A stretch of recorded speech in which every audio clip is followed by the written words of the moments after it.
pessoal, tudo bem? Seja muito bem-vindo, seja muito bem-vinda a mais uma lição aí da Escola Bíblica Dominical.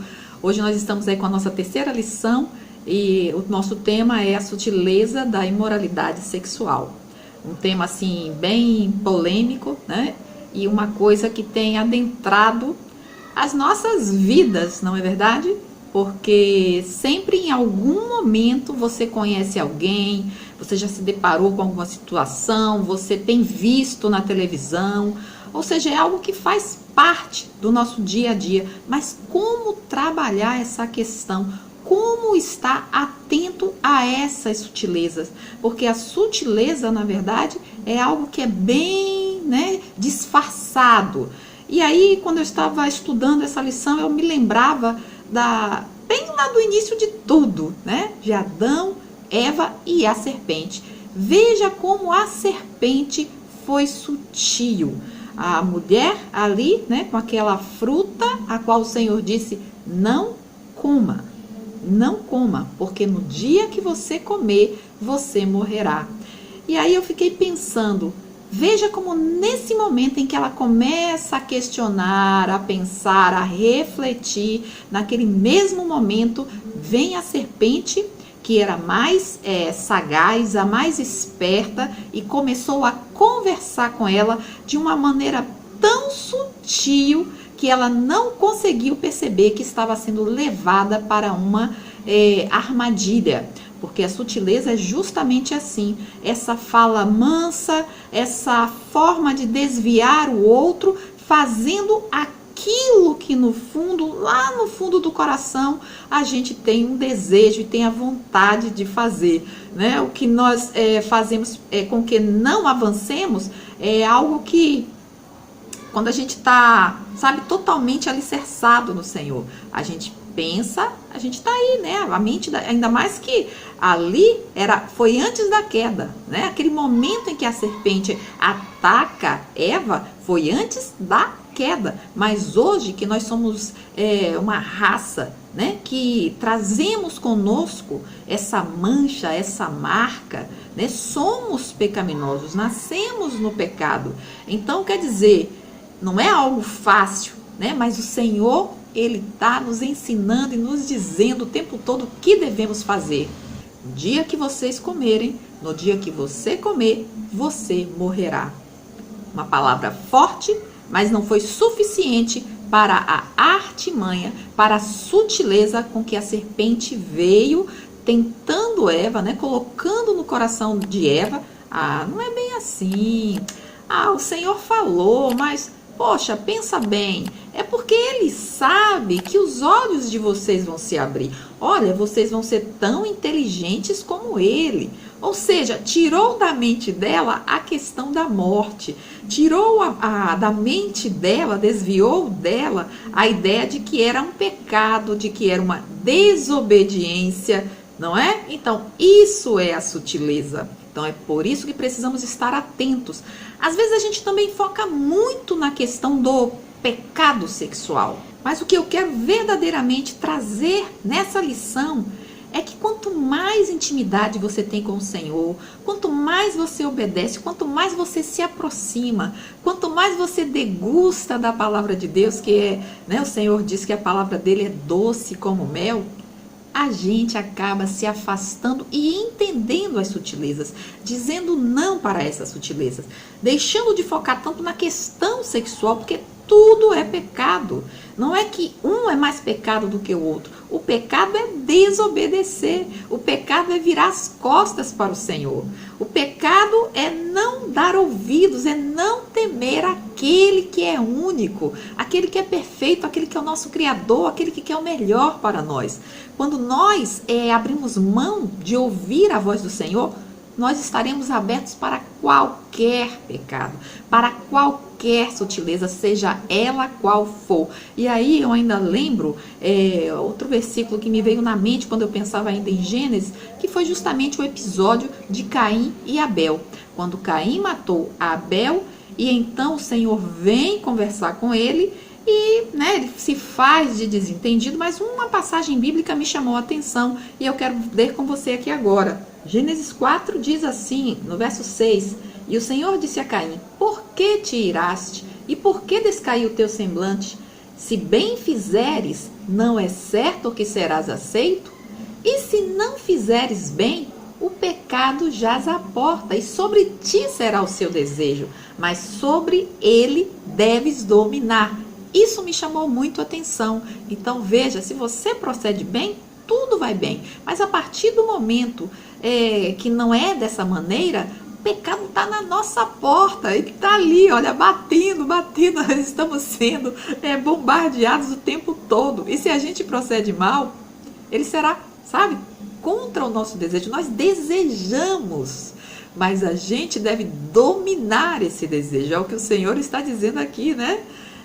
Sobre ele será o seu desejo, mas sobre ele deves dominar. Então, essa questão da sexualidade, né, da imoralidade sexual, seja lá qual for o pecado, precisamos dominar e nos aproximar do Senhor. Bem, vamos entrar aqui agora na nossa textuário, que diz justamente assim: fugir da prostituição, todo pecado que o homem comete é fora do corpo, mas o que se prostitui peca contra o seu próprio corpo. 1 Coríntios 6,18. E a gente ainda tem a nossa verdade prática. As escrituras condenam toda forma de prática sexual fora da esfera do casamento constituído por Deus. Nossa leitura bíblica é em 1 Coríntios 6, 15 a 20 e Romanos 1, de 26 a 28. E a gente vai ler agora, que diz, 1 Coríntios 6. Não sabeis vós que os vossos corpos são membros de Cristo? Tomarei, pois, os membros de Cristo e faloeis membros de uma meretriz? Não, por certo. Ou não sabeis que o que se ajunta com a meretriz faz-se um corpo com ela? Porque serão, disse, dois numa só carne. Mas o que se ajunta com o Senhor é o mesmo Espírito. Fugir da prostituição. Todo pecado que o homem comete é fora do corpo, mas o que se prostitui peca contra o seu próprio corpo. Ou não sabeis que o nosso corpo é o templo do Espírito Santo que habita em vós, proveniente de Deus, e que não sois de vós mesmos, porque fostes comprados por bom preço. Glorificai, pois, a Deus no vosso corpo e no vosso espírito, os quais pertencem a Deus. Pelo que Deus os abandonou, Romanos 1, capítulo 1, verso 26. Pelo que Deus os abandonou as paixões infames, porque até as suas mulheres mudaram o uso natural, no contrário à natureza. E semelhantemente também os varões, deixando o uso natural da mulher, se inflamaram em sua sensualidade uns para com os outros, varão com varão, cometendo torpeza e recebendo em si mesmos a recompensa que convinha ao seu erro. 28. E, como eles se não importaram de ter conhecimento de Deus, assim Deus os entregou a um sentimento perverso e para fazerem coisas que não convêm. É assim que diz a palavra do Senhor. E nós temos a nossa palavra-chave, que é imoralidade. Nosso primeiro tema é a revolução sexual. 2 subtópicos: um novo paradigma para a sexualidade e segundo, a quebra de um tabu. E aí eu destaquei aqui, a Bíblia diz para não ignorarmos as artimanhas, as armadilhas de Satanás, para que Satanás não alcance vantagem sobre nós, pois não lhes ignoramos os desígnios. Tem muito a ver com essa questão que eu falei, né, da conversinha que Eva teve com a serpente. Sutilmente ela acabou, né, engambelando, enganando, ardilosamente levando Eva a pecar, e aqui estamos nós hoje, não é verdade? Bom, pessoal, temos que ser muito sagazes, espertos, e a gente não tem desculpa. A palavra do Senhor é aquela que nos ajuda, que nos ensina, que nos instrui a dizermos, a percebermos que há alguma coisa estranha aqui no ar, que há alguma coisa errada aqui. O nosso desejo não pode ser sobre o pecado, né? Aquele desejo que nós temos, ou seja, o pecado está à porta, então preciso estar atento. E eu só estarei atento quando eu escutar a palavra do Senhor, quando eu escutar, porque aí eu vou saber fazer as escolhas, não é? Às vezes a gente vê ensinos que diz que o sexo é mal, que o sexo é pecado, que o sexo é do diabo, mas não é isso que a palavra do Senhor diz. Pelo contrário, né? O sexo, ele é bom, ele é prazeroso. Deus, ele deu isso para o homem e a mulher. Então nós trazemos boas consequências dessa questão do sexo, não apenas para a multiplicação, como diz o Senhor lá em Gênesis, né? Para que haja uma perpetuação da espécie, mas também com a finalidade do prazer entre homem e mulher. Você pode tratar o sexo como você quiser, né? Você pode fugir, sair daquele contexto que o Senhor ensina, homem e mulher, no momento adequado, no momento certo. Você pode fazer sexo como você quiser, né? Da maneira como você quiser entender. Agora, uma coisa importante é saber que tudo tem consequências, tudo tem, né, o seu preço. E o que a Bíblia ensina entre homem e mulher, entre marido e esposa, é uma bênção. Mas de qualquer outra forma que você fizer, vai custar muitas lágrimas. Então precisamos ter paciência e esperar no Senhor. Bem, como era o matrimônio na sociedade israelita? Nós sabemos que houve muita influência dos babilônios e dos egípcios na questão matrimonial desse povo, né, israelita. Eles eram monogâmicos. Então a ideia era essa, só era permitido ao homem ter mais de uma mulher quando essa primeira mulher, depois de algum tempo de casado, fosse constatado que ela era estéril. Inclusive não era desejo de Deus, como a gente ouve muitos falam, né? Ah, porque o homem tinha que ter, tem muitas mulheres e está tudo bem. Não era vontade de Deus isso. Na verdade, a gente vê o primeiro casamento, né, entre um homem com outras mulheres em Gênesis 4, né, depois que houve o pecado, que Lameque, em Gênesis 4:19, diz assim, olha, e tomou Lameque para si 2 mulheres, o nome de uma era Ada e o nome de outra era Zilá. Então não era interesse de Deus. Agora, o que acontece, por exemplo, a gente recorda que Abraão, casado com Sara, né, Sarai, e ela por muito tempo não deu à luz, não tinha filhos e não soube ser paciente. Mas como era prática da lei, não era algo incomum, então foi concebido, né, foi autorizado, digamos assim, que Agar, sua escrava, fosse lhe dada como mulher, para que ela pudesse conceber. Não foi algo que Agar escolheu, foi algo que entre Abraão e Sarai, né, foi dado então a eles esse entendimento só com essa finalidade. O que veio mais tarde trazer seríssimas consequências, isso a gente já sabe, né? Embora fosse comum, no caso da esterilidade, foi algo que trazia muitas consequências negativas, tanto que nós já conhecemos, inclusive muito do que se fala hoje, né, dessa guerra entre raças, entre povos, que é justamente por causa de Isaac e de Ismael. Agora veja bem, houve essa possibilidade, mas como eu falei, né, a questão da impaciência, porque havia aquela questão de saber esperar. Deus já tinha falado que ela seria mãe, que ele seria pai, ou seja, conceberia um filho, mas junto com essa palavra de fé não houve o saber esperar, não houve a questão do ter paciência, para que no momento adequado, no momento propício, as coisas acontecessem. E muitas vezes nós erramos, nós falhamos, porque temos uma palavra de fé, temos uma promessa do Senhor, mas queremos dar o nosso jeitinho, queremos tomar um atalho, e foi justamente o que eles dois fizeram, porque a gente não pode culpar só a um, né, e outro não, porque sempre que há um acordo é entre duas partes, e aí no caso, eu também posso errar, eu também posso pecar, e quem sabe eu não já pequei, se em algum momento eu não soube esperar, não soube ter paciência. Então a gente precisa assumir as nossas responsabilidades, precisamos tomar uma posição, fazer escolhas. A melhor escolha vem daquilo que o Senhor nos promete, do que o Senhor nos ensina, para que a gente possa ter boas consequências, né? Para que a gente possa esperar o que é melhor para as nossas vidas. Não foi assim com eles. A gente vê também, sentindo a pressão social e cultural, muitos dentre os evangélicos passam a fazer concessões a essa nova moralidade. Dessa forma, a sexualidade, conforme defendida pelo cristianismo, passou a ser considerado um tabu a ser quebrado. Veja como tem um pouquinho a ver com a ideia aqui que eu trouxe, né? Abraão e Sara. Por quê? Porque aqui a gente está falando dessa questão da pressão social e cultural. Às vezes você está tão envolvido nessa questão cultural que você começa a abraçar certas ideias, né, você começa a pensar, não é tão ruim assim, né? Não é uma coisa tão que vai prejudicar a minha vivência cristã. Mas aí a gente já sabe, né? Tudo nessa vida tem consequências. Bem, a partir de 1960, a nossa sociedade, ela passa por grandes movimentos, né? Muitas transformações.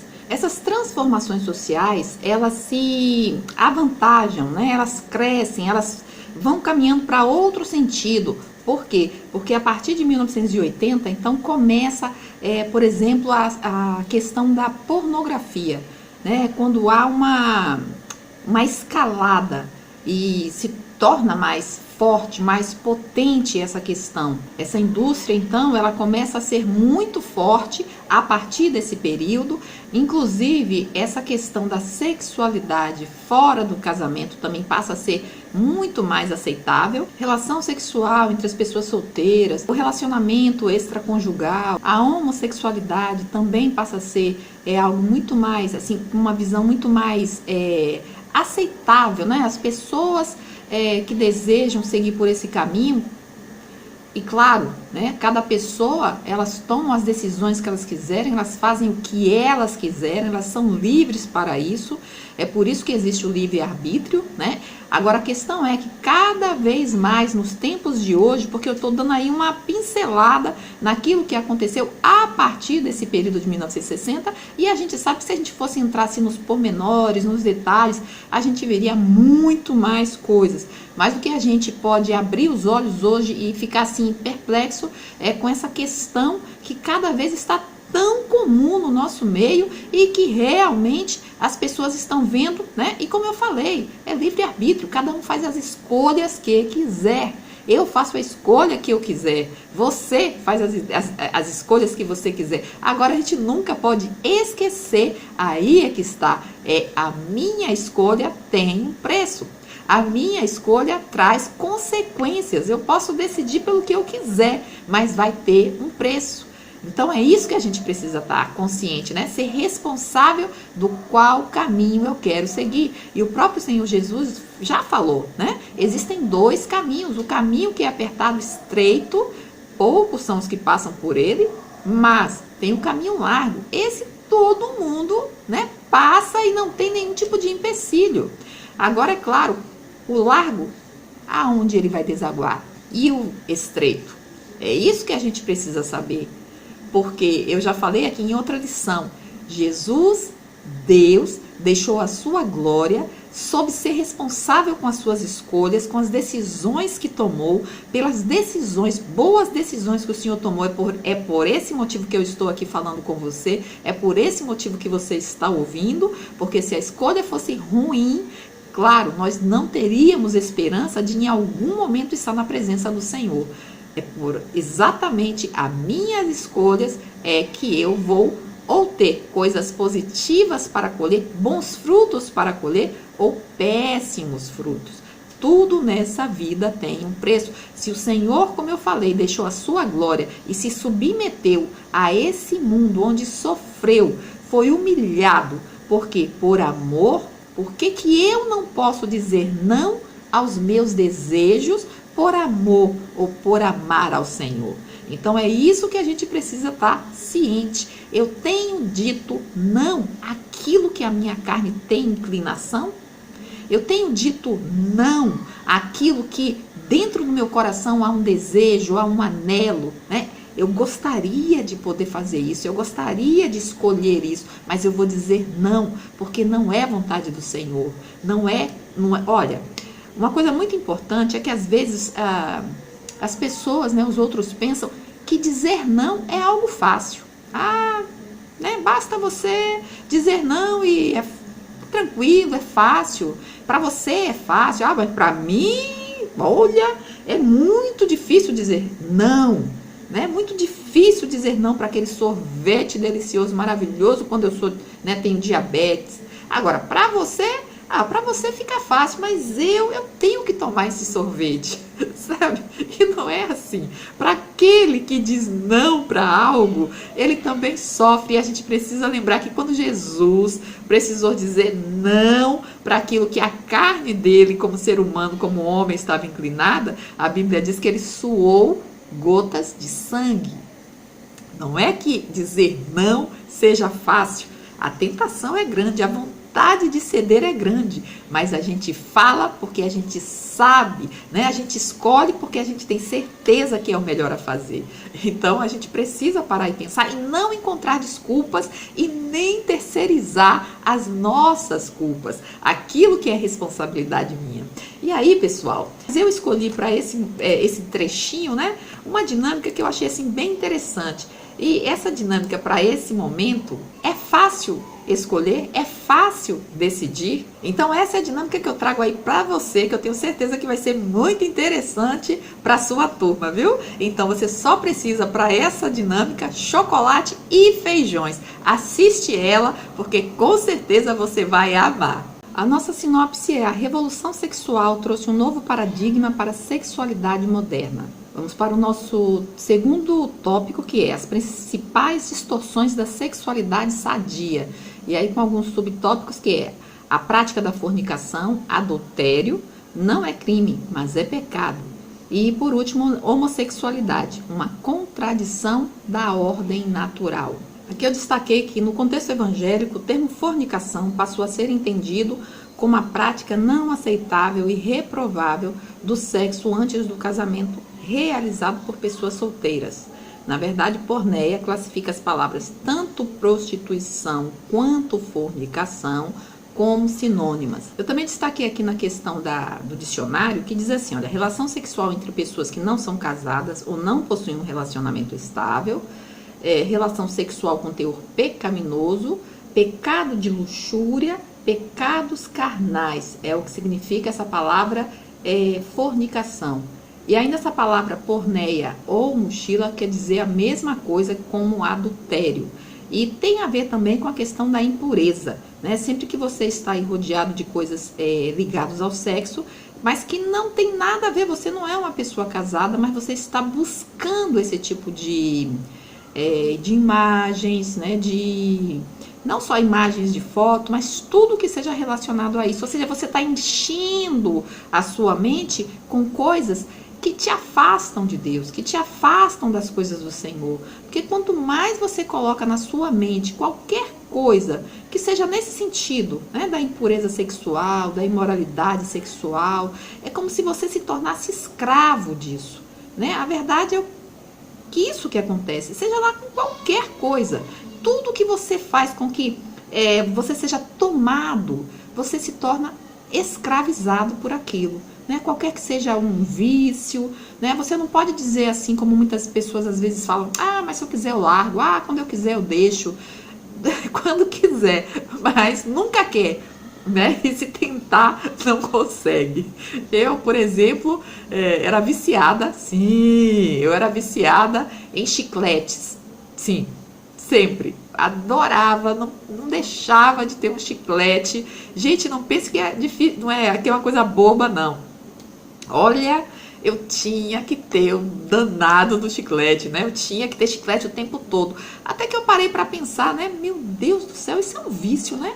Porque por mais que eu diga que eu quero parar o chiclete, eu não consigo parar o chiclete. Quando o chiclete, eu botava o chiclete na geladeira, né? E aí quando o chiclete já estava acabando, eu já tinha que sair, às vezes um desânimo para sair, mas esse desejo pelo chiclete era um desejo que me movia, era algo que me movia. E eu ficava assim, sabe, quando chegou essa questão da pandemia, né, lá na Europa, eu fiquei pensando, meu Deus, se isso chegar aqui, como é que eu vou fazer para comprar meus chicletes? Isso é triste, né, pessoal? Mas eu estou fazendo uma confissão. Eu realmente fiquei preocupada. E nesse momento, eu então pensei assim, não, isso não pode me vencer. Eu não posso ser escrava desse desejo, né? Então, aí foi quando eu coloquei na minha cabeça que eu tinha que largar o chiclete antes que isso chegasse aqui no Brasil como chegou. Porque senão, não sei, eu estava na água, né? Então, é difícil, né? Mas a gente tem que assumir e tem que dizer não. E para mim foi a melhor coisa que eu fiz, porque hoje eu posso sair e comprar o chiclete que eu quiser, como eu também já fui viciada, né? Viciada em doce, exatamente. Era balinhas, era chiclete, era chocolate com amendoim. Nossa, sempre eu estava sempre trocando um vício pelo outro. Mas graças a Deus hoje, olha, se você me oferecer um chiclete, eu não quero, não faço questão. Porque hoje eu sou liberta, eu sou livre dessas coisas. Então, pessoal, a gente ri, mas o negócio é sério. Você já teve algum vício desses e conseguiu largar? Diz aqui nos comentários. Talvez você não fale, não tenha coragem. Mas às vezes quando você fala é libertador. Mas aí a gente volta, né, para o nosso estudo. A questão aqui, né, que eu também destaquei foi a questão do adultério. O adultério já foi considerado crime pela legislação brasileira até a revogação da lei que o regulamenta. Hoje não é considerado mais um crime, contudo, à luz da Bíblia, não deixou de ser um pecado. E aí é uma outra coisa que é interessante, por quê? Porque quando ele era considerado crime, então as pessoas acabavam meio que se afastando porque sabia que ia chegar algo ruim para elas, né? Mas o que a gente tem que considerar em primeiro de tudo não é pensar, porque é ruim para mim, mas é por que eu não tenho que fazer isso. E aí a gente para pensar, quando o Senhor Deus, né, o Senhor Jesus, ele diz assim, que existem de todas aquelas regras, de todos aqueles mandamentos, de todas aquelas palavras do Senhor, e aí Jesus, ele diz assim, olha, tudo isso eu vou colocar apenas em 2 mandamentos, 2 conselhos, 2 palavras. Primeiro, amar a Deus, relação vertical. E depois, amar o teu próximo, relação horizontal. Então, quando eu amo você, eu acabo deixando de fazer tantas coisas que são impróprias, que são contrárias à vontade de Deus. Bem, agora eu gostaria de citar também o exemplo de José, né? José, a gente pode citar aí, ou destacar 5 pontos que o autor colocou, eu achei muito interessante, eu gostaria de falar com vocês, que é justamente, José ele vivia no meio de uma cultura que era pagã. Então, uma cultura que levava os jovens, levava aquelas pessoas a realmente se corromperem dentro daquilo que era proposta daquela cultura. E nem assim ele se rendeu a isso, né? Também foi um homem que tinha todas as qualidades, tinha todos os atributos, né, naquilo que dizia respeito à sua imagem, uma pessoa, um homem bonito, né, mas mesmo assim, José não deixou seduzir-se. E ainda, lembrando que José, né, um homem de Deus, e nós sabemos que hoje existem tantas pessoas de Deus, né, pessoas que se reconhecem amantes de Deus, pessoas que amam ao Senhor, mas que a gente vê que dentro dessa cultura que coloca, né, a questão da imagem, até na questão das redes sociais, colocam no altar, e aí fica difícil, né? Porque mesmo a gente, né, sendo pessoas que buscam ao Senhor, que querem agradar ao Senhor, quantas vezes você vê pessoas exibindo seus corpos, exibindo posturas sensuais, né, posturas que são sexys, posturas que de repente não tem nada a ver, né, mas parece que quando fazem isso é justamente buscando uma aceitação do outro, buscando o aplauso do outro. É como se essas pessoas estivessem vazias de quem elas são, como se elas não conseguissem aceitar a pessoa que ela é em Deus, as qualidades que ela tem em Deus. Então ela começa a cultuar, a adorar o próprio corpo. E de que forma? Mostrando eles para outros nas redes sociais, né? E aí parece que a coisa só funciona quando tem muitos cliques, né? De como é lindo, como é linda, maravilhoso e tantas frases, né? Então essas pessoas elas têm esse prazer. E aí a gente voltando aqui para José tinha todos esses atributos, mas ele não deixou seduzir-se. E muita gente hoje tem sido seduzida e deixado se seduzir. Quantas vezes você abre, né, Instagram, Facebook, e você vê mulheres até casadas, né? E aí estão ali mostrando os seus atributos, as suas qualidades. E aí eu me pergunto, às vezes quando eu vejo, eu me pergunto, por quê? Para quê? Eu acredito que essa pessoa esteja muito vazia. É a primeira coisa que vem na minha cabeça. Uma pessoa vazia. Não é que você não possa colocar uma foto sua. É totalmente diferente. Você pode colocar quantas fotos você quiser, né? Porque não tem problema nenhum. A questão é o que está por trás daquela postura. E nós sabemos muito bem quando existe uma imagem, que é uma imagem normal de uma pessoa bonita, que tá, né, colocou ali no seu Instagram, no seu perfil, e existe aquela imagem que é uma imagem sensualizada, né? Uma imagem que é para seduzir o outro. Então há uma grande diferença. E eu não estou condenando a primeira, eu estou condenando a segunda, né? Não tem necessidade. Na verdade, são pessoas que precisam se encher de Deus. Porque quando você se enche de Deus, você não tem necessidade de mostrar nada, de provar nada, né? E aí a gente vai, uma outra questão aqui que eu observei, é que José ele não estava imune à tentação, né? A gente vê que ele estava ali naquela cultura, naquele meio, e ele não estava, ninguém está, né? Não é porque eu leio a Bíblia, porque eu falo coisas de Deus, que eu não estou propensa à tentação. A tentação está aí para todo mundo, né? Agora a questão é se eu vou me deixar ganhar ou não por ela. E José não deixou, né? E aí, um quarto ponto aqui, foi que José possuía sólidos valores morais e espirituais. E eu achei interessante aqui porque, olha, possuir valores morais sólidos, né? Valores que são espirituais, verdadeiramente embasados, que estejam ali realmente solidificados na palavra do Senhor. Então fica muito mais difícil você sucumbir a essa tentação, sucumbir a algo que sutilmente pode levar você a entender que não tem problema, não é bem assim, não é? A ouvir essas vozes. Então, se algum momento você se deixou cair nessa situação, olha, é só chegar diante do Senhor, verdadeiramente se arrepender, pedir desculpas, pedir perdão, começar novamente, né? Porque essa que é a beleza do cristianismo, essa que é a beleza do caminhar com o Senhor. O Senhor, Ele nos perdoa, Ele nos aceita, Ele nos dá uma nova chance, uma nova oportunidade.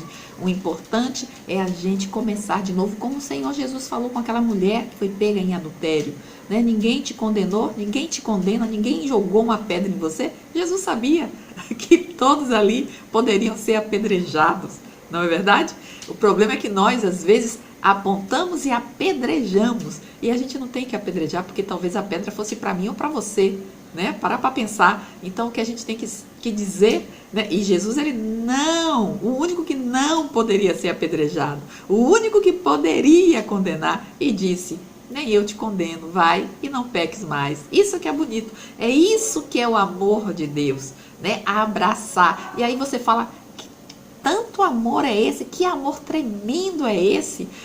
Eu não posso pecar, eu não posso trair esse amor. É assim que a gente ganha as pessoas, quando a gente ama, quando a gente aceita, quando a gente perdoa, né? E aí, para finalizar aqui na história de José, ele fugiu da tentação, né? A gente sabe que quando aquela mulher estava ali, a esposa de Potifar, né, tentando agarrar, tentando segurar, tentando atrair, ele, pernas para quem te quero, fugiu da tentação. E é assim que a gente tem que agir, tem que fazer, né? Dizer não, eu não quero. Eu até poderia, mas eu não quero. Não é assim que a gente precisa agir, fugir, se afastar, e Deus vai te honrar, amém? Como o Senhor honrou a José. O tempo passou, demorou, foi um sofrimento, mas Deus honrou, porque a gente precisa pensar que eu não tenho que ter público de muitas pessoas, de muitas multidões. Quem está me vendo? Eu preciso que uma pessoa me assista, que uma pessoa me veja, e essa pessoa é Deus. Então, tendo, né, o público de uma pessoa, o que mais importa? Deus. Porque quando Deus é aquele que é o meu público, e é para Ele que eu estou fazendo, e eu agradando a Deus, eu vou agradar qualquer um. Qualquer um que ande com o Senhor vai agradar. vai agradar-se da minha atitude. Destaquei aqui também, olha, que o cristão que tem na Bíblia sua única regra de fé compreendem a homossexualidade como um comportamento adquirido e não como um determinismo biológico. Não há nenhum dado científico confiável que diga que a homossexualidade seja genética, porque é assim que muita gente tem colocado, né? E confunde às vezes muita gente achando que, eu acho que realmente fulano deve ter nascido assim, né? Deve ser algo genético. Eu não acredito que seja genético, porque Deus criou o homem e a mulher. E existem cientistas, não é só questão de crença, existem cientistas buscando geneticamente uma forma de confirmar que seja genético. E até hoje nenhum encontrou esse gene, né? Essa confirmação. Ou seja, é algo adquirido, né? É algo que você escolhe, é uma decisão totalmente sua. Bem, eu quero colocar para você algo que eu achei interessante aqui.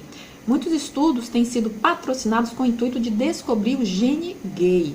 O Dr. John Tye, um geneticista com 2 doutorados em genética, fez um apanhado desses estudos ao longo da história e mostrou que todos são carentes de fundamentação científica. Em outras palavras, a busca pelo gene causador da homossexualidade ainda não foi encontrado. Muitos dizem, nasci assim e não tem como mudar. Na verdade, a gente tem que pensar que é um sofrimento para alguns que realmente querem fazer ou querem, às vezes não encontram um embasamento cristão, um embasamento espiritual no sentido do temor de Deus, do buscar a Deus, do amar a Deus, porque com Deus tudo é possível. O Senhor Jesus disse, se eu vos libertar, sereis verdadeiramente livres. Então não adianta você pensar em mudanças por sua própria força, por sua própria vontade. É em Deus que nós encontramos forças para mudar. Então precisamos pensar do que eu estou me enchendo. Será que eu estou trazendo Deus para a minha vida? Para que eu possa me livrar, seja qualquer que seja a imoralidade sexual, o pecado sexual, né, para que você possa dizer não, para que você possa ter forças de dizer não, porque a nossa força está no Senhor. É Ele quem nos dá essa força para dizermos, para nos afastarmos. Porque se for por nós, se for por mim, eu não vou conseguir.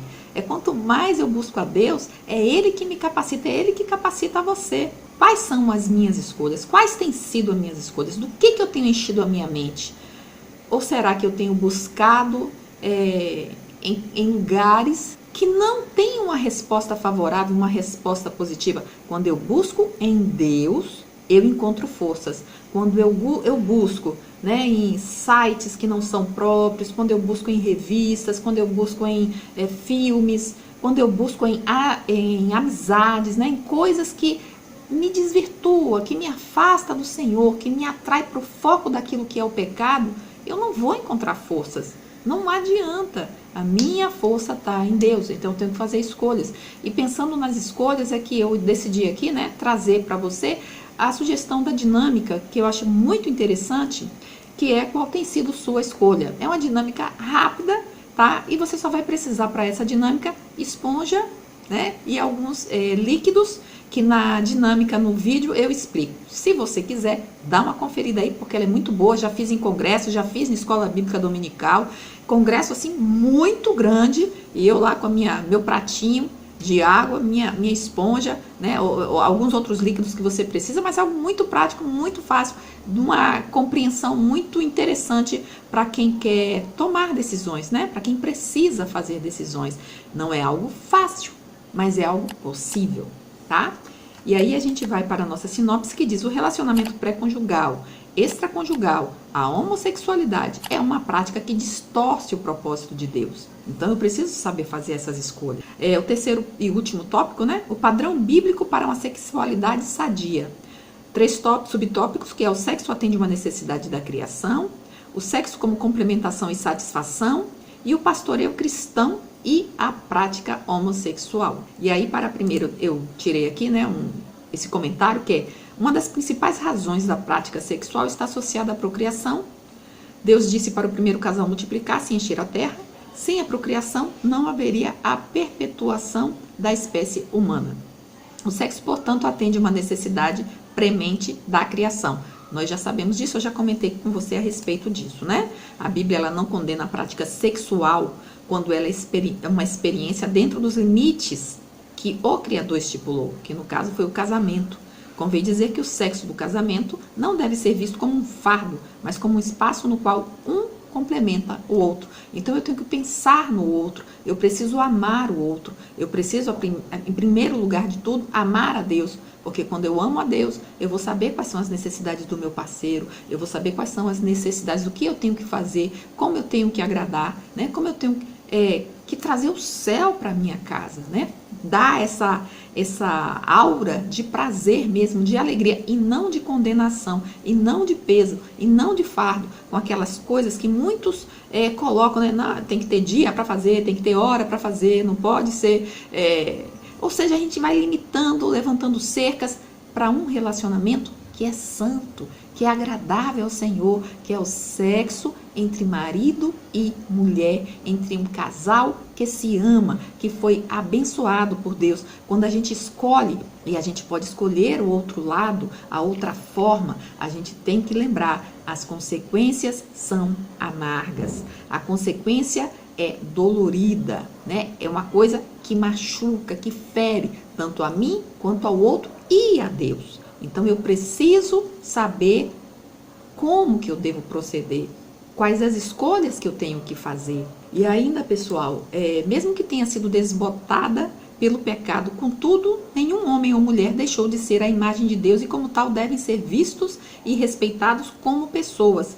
A igreja não deve rejeitar a nenhuma pessoa que age de forma contrária aos valores cristãos. A gente precisa lembrar, eu botei essa imagem aí, né, do Senhor Jesus escrevendo na areia, que é justamente aquela situação da mulher que foi pega em adultério, né? Toda aquela multidão já estava armada, já estavam com suas pedras na mão. E Jesus, com toda a sabedoria, com todo o amor, com toda a empatia sobre se colocar na posição daquela mulher, que se você for parar para ver, onde estava o homem? Onde estava o homem, né? O homem foi feito uma vista grossa, ninguém viu, olha, deixaram fugir. Por quê? Por causa do machismo, né? Então a mulher é aquela pessoa que era condenada naquela cultura, e que a gente sabe que até hoje, né, em muitos momentos, em muitas culturas, a mulher ela é colocada, ela é pensada como aquela que tem que receber, que tem que carregar todas as mazelas, todos os pecados, que tem que ser derramado sobre ela, toda a culpa, né? A mulher estava lá, o homem ninguém sabe, ninguém viu, né? E aí Jesus, como eu falei, com todo esse amor que é e que tem que ser a minha atitude, quem não tem pecado, atire a primeira pedra. Então é assim que eu tenho que viver, que ver o outro, né? Que enxergar o outro. Eu preciso não passar de uma forma, sabe, despercebida, tá ali, mas eu não enxergo. Eu tenho que tocar, eu tenho que abraçar, eu tenho que chegar. Mas para que isso aconteça, eu preciso estar assim com o Senhor. Porque é só assim que eu vou enxergar o meu próximo. Deus, ele enxergou, Jesus enxergou, ele era Deus, ele era homem. Ele quer que é assim que a gente viva, não apedrejando, não condenando, amando. Amar não é aceitar o pecado, é aceitar a pessoa. Mas dizer, como Jesus disse, olha, vá e não peques mais. Porque aquela mulher poderia ter morrido nos seus pecados, nos seus delitos. Eu posso morrer, né? Ou eu poderia ter morrido, porque, claro, todos nós vamos morrer. Mas uma coisa é você morrer aqui fisicamente e outra é você morrer espiritualmente. E quando você tem Jesus, você morre fisicamente, mas você não morre espiritualmente em Cristo, em Deus. No Senhor nós estamos vivos, como a gente lê lá em João 11, a partir do 25 e do verso 26, que diz, né? Disse-lhe Jesus, eu sou a ressurreição e a vida, quem crê em mim, ainda que esteja morto, viverá. E todo aquele que vive e crê em mim, nunca morrerá. Crês tu isto? Foi uma pergunta que Jesus fez. Então, pessoal, é dessa maneira que a gente precisa, né, enxergar, se relacionar, é a partir do amor. E aí eu escolhi aqui, olha, duas dinâmicas. Uma eu coloquei no canal como um recurso pedagógico que tem a ver com nossa lição. Você pode fazer apenas essa única dinâmica na lição inteira. Mas como eu coloquei aqui sugestão para cada subtópicos, né? Então você vê o que é mais, que tem mais, assim, que é mais interessante para a sua realidade. Mas você pode utilizar uma apenas para o final da sua aula. Bom, então eu coloquei aqui essa sutileza da imoralidade sexual, que aí você vai precisar de copinhos de café e café. Então assiste aí para você ver, é muito interessante. E a outra, você vai fazer também essa que é para casais, que aí é super interessante, mas você vai ter que trabalhar aí com folhas de papel, tá? E aí você vai fazer, é uma dinâmica, mas é tipo uma dinâmica que você tem que representar, tá? Então você, professor, não vai distribuir essas folhas, é você quem vai fazer a representação de o que significa, né, a relação entre um casal e as nossas más escolhas, ok? A nossa sinopse é: segundo o padrão bíblico, o sexo atende à necessidade da procriação e da satisfação do casal. E ainda, pessoal, para nós concluirmos, nessa lição aprendemos sobre 3 dos principais desvios do modelo de sexualidade bíblica: a fornicação, o adultério e a homossexualidade. Essas 3 práticas pecaminosas têm ganhado cada vez mais espaço na sociedade nas últimas décadas. Muitos crentes têm negligenciado o ensino bíblico e também se rendido a essas sutilezas pecaminosas. Qualquer prática sexual fora do modelo bíblico traz consequências morais e espirituais. Deus quer que vivamos o sexo no padrão por ele estabelecido, o que de fato vai nos fazer realizados e plenos. Então, é essa a nossa lição. Eu espero que você tenha gostado. Por favor, faça isso, deixa seu comentário. Muito obrigado a você que tem assistido, que tem aproveitado as sugestões, que tem gostado do material que eu tenho postado aqui. Que Deus abençoe grandemente a sua vida, que Deus abençoe grandemente o seu ministério. Um grande abraço, fica com Deus e até a próxima lição. Bye, bye.